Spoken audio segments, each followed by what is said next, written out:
Le cylindre qui se trouve à l'extrémité d'un câble est posé là et semble totalement inutile. En fait, il s'agit d'une perle de ferrite qui s'associe à de nombreux fils électriques pour réduire les interférences électromagnétiques. Les fils électriques agissent comme des antennes involontaires et diffusent les EMI. Il y a une raison pour laquelle le plateau qui tourne à l'intérieur du micro-ondes est circulaire. Un objet circulaire répartit uniformément la chaleur, contrairement aux objets rectangulaires ou carrés. Lorsque tu places des récipients ayant ces formes à l'intérieur, l'énergie est concentrée sur les coins au lieu d'être répartie uniformément comme dans un récipient rond. La jauge de température d'un grille-pain sert généralement à déterminer le degré de cuisson des tartines. Mais l'autre utilisation, plus spécifique, de la jauge est celle des différents types de pain. Les pains blancs et sucrés chauffent beaucoup plus vite que les pains bruns et de seigle, plus lourds. Plus le pain est vieux, plus il aura besoin de temps dans le grille-pain pour obtenir le résultat doré que tu recherches. La plupart des fours t'offrent la possibilité de laisser la porte entrouverte lorsque tu fais griller un plat à l'intérieur. Tu penses probablement que le but est de refroidir le four après utilisation. En réalité, son but est de se concentrer sur la cuisson du dessus du plat et d'assurer une couche croustillante.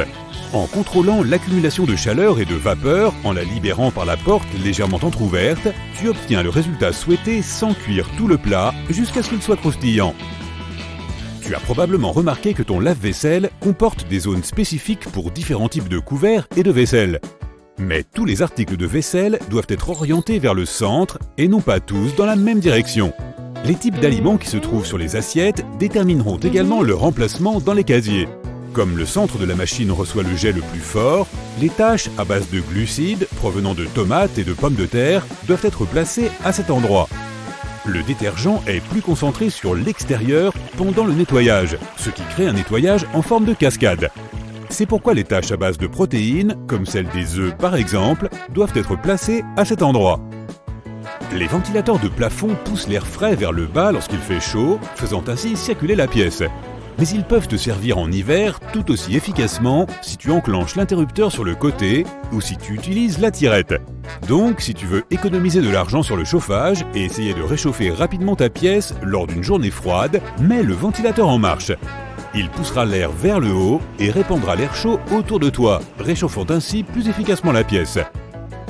Utilises-tu toujours des post-it au lieu de ces nouvelles applications sophistiquées sur tous les appareils imaginables? Bienvenue au club! Quel que soit l'usage que tu en fais, ils finissent toujours par tomber.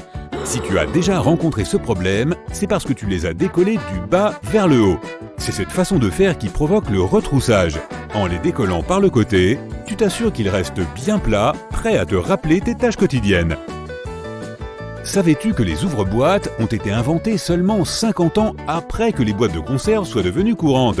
Alors, comment était-il possible d'ouvrir une boîte de conserve avant? Il existe quelques méthodes alternatives au cas où tu aurais égaré ton fidèle ouvre-boîte. Tout ce dont tu as besoin, c'est d'une cuillère en métal. Pose la boîte sur le plan de travail, tiens-la fermement et tiens bien la tête de la cuillère. Fais pression et frotte vigoureusement le bord du couvercle de la boîte sur une petite surface. Cela prend du temps, mais à force de frotter, une petite entaille se forme et se transforme bientôt en trou.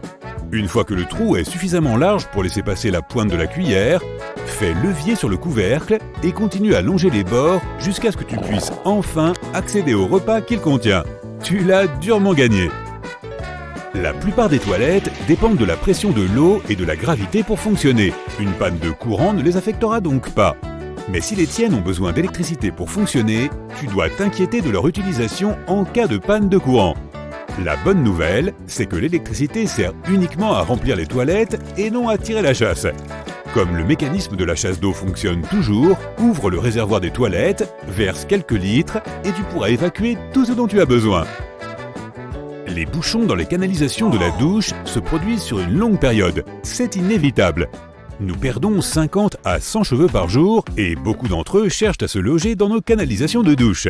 Les cheveux constituent la base principale de l'obstruction, ce qui favorise l'accumulation de diverses autres choses. Un bon truc est d'utiliser ton aspirateur et de mettre l'embout dans le trou après avoir enlevé la grille. Utilise un chiffon humide autour de l'embout en veillant à ce que l'air ne puisse pas s'échapper. L'aspirateur pourra aspirer les choses qui obstruent beaucoup plus facilement. Tu éviteras ainsi les frais de plombier qui utilisent eux-mêmes cette technique. Pour que tes bougies durent plus longtemps, coupe leurs mèches plusieurs fois et garde-les aussi loin que possible de l'eau et de l'humidité. Cela garantira que la cire de ta bougie reste ferme et stable et qu'elle continue à brûler plus lentement pendant une période plus longue. L'espace vide entre les vitres de la porte du four est là pour une bonne raison. Tu peux y glisser une brosse pour nettoyer la vitre de la porte du four. Il est facile d'accéder à cet espace par le bas de la porte. Ouvre la partie inférieure, puis pousse la brosse dans le trou. Lorsque tu te gares dans un garage, tu peux avoir du mal à déterminer à quelle distance tu dois être. Toutes les voitures ne sont pas équipées de capteurs qui garantissent que tu gardes la bonne distance avant que le pare-choc ne fasse une entaille sur le mur. Le fait de tendre une corde avec une balle de tennis depuis le plafond à la bonne distance t'aidera à apprendre la meilleure distance à respecter pour te garer par rapport au mur. On nous a tous dit de débloquer une serrure avec du WD-40 ou du lubrifiant. Oui, nous savons tous que nous devrions en avoir à la maison. Mais au cas où tu n'en aurais pas, une excellente alternative consiste à dessiner avec un crayon à mine grise le long des bords de la clé, puis à l'introduire dans la serrure. Continue à le faire jusqu'à ce que le trou de la serrure soit suffisamment lubrifié et que la clé fonctionne sans problème. Les pinces sont susceptibles d'abîmer les robinets et les pommes de douche lorsque tu les utilises pour les réparer et elles sont également difficiles à saisir. Prends donc 2 morceaux du bout d'un vieux tuyau d'arrosage et fixe-les aux mâchoires de la pince. Tu constateras une énorme amélioration de la prise en main et tu éviteras les risques d'usure. Tu peux trouver un bon usage au caoutchouc usagé pour différentes choses dans la maison. Lorsque tu en as assez de serrer ou de desserrer une vis avec un tournevis, essaie d'utiliser un simple caoutchouc. Place-en une partie dans le manche du tournevis et celui-ci aura une bien meilleure prise. Déplacer des blocs de ciment n'est pas sans danger pour le bas du dos. Même avec une brouette, il peut être risqué de déposer le ciment sur le sol sans causer de dommages. 3 simples tuyaux en forme de cylindre peuvent faire toute la différence, quelle que soit la taille du bloc. Essaie de soulever le bord du premier tuyau avec un levier, puis pousse et manœuvre-le en dirigeant progressivement les 3 tuyaux vers le lieu souhaité. Assure-toi simplement que tu ne le fais pas dans une pente. La première fois qu'on plante un clou peut être une grande réussite ou se solder par un pouce vraiment meurtri. Une épingle à cheveux a la forme parfaite pour maintenir le clou en place, ce qui permet à ta main d'être à l'abri du danger et de frapper le clou sans crainte. Utilise un crayon au lieu d'un stylo ou d'un crayon lorsque tu travailles avec une scie circulaire à eau pour t'assurer que les marques ne sont pas effacées. Elles seront également plus faciles à voir sous l'eau trouble. Vérifier les canalisations du toit et déterminer quand elles doivent être nettoyées peut prendre beaucoup de temps. À l'aide de scotch, fixe un miroir à l'extrémité d'un long balai et vérifie si les gouttières ont besoin d'être nettoyées. Pour t'aider à garder l'équilibre, lorsque tu examines les gouttières, fixe une paire de vieilles chaussures de sport au pied de l'échelle. L'écartement de la chaussure et sa prise assureront un niveau de sécurité supplémentaire.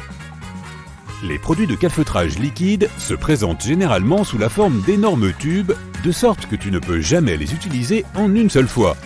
Les pointes endurcies du liquide créent des bouchons. Prends un bouchon de liège usé et perce-le pour en faire un couvercle parfait qui recouvre le mastic liquide. Il est maintenant prêt à être utilisé à nouveau sans aucun blocage.